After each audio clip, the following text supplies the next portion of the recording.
Do you have landmark trees in your life? I do. I can think of 4. There is a poinciana tree at my home in Claremont. There was a large tree, maybe a mahogany tree, at Ferncourt near to the principal's house. There was a famous tamarind tree at Barbados Community College, Gemmerts Lane.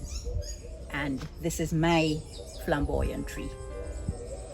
I planted it myself 37 years ago, and it has grown to a big and beautiful tree.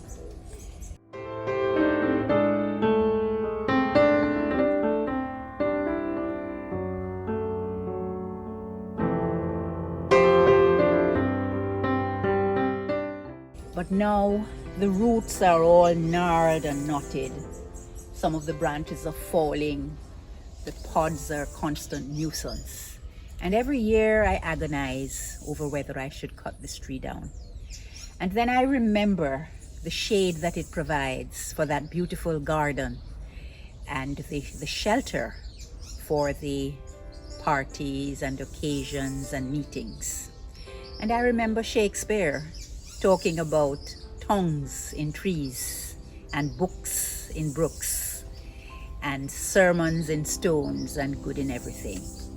And I cannot bring myself to cut it down. When I went back to Ferncourt, the tree was gone, but there was a stump, and it got me thinking about conservation and change. In the Ferncourt history book, I speak about the principal's house in Louvain, which has been abandoned. Her house in Claremont, Fairholme, was sold and still stands and is in good repair. Across the road from that, the building that housed the prep school and the dormitory regents is in disrepair. Curfew Hall was built in 1954. It actually was 2 classrooms. That is still in good repair, but is now used as washrooms. And Cedars, one of the original buildings, has been converted to 2 teachers' flats.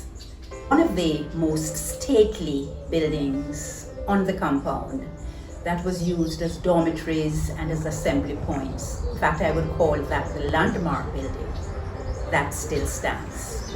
The members of the board of directors, the original members, have all passed, but the names of some of them live on in houses. So for example, David Brown, Minnie Simpson, and Beth Jacobs.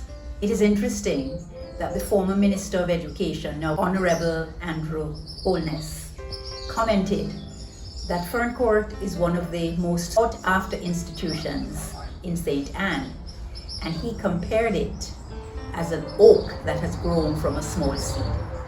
Maybe we could think of Ferncourt like Psalm 121 as a tree planted by the rivers of waters that bringeth forth fruit in its season. Its leaves also shall not wither, and whatsoever it doeth shall prosper. I invite you to get a copy of the book and read it. In the meantime, please watch this video, like it, and share it. Thanks for watching, and blessings to all.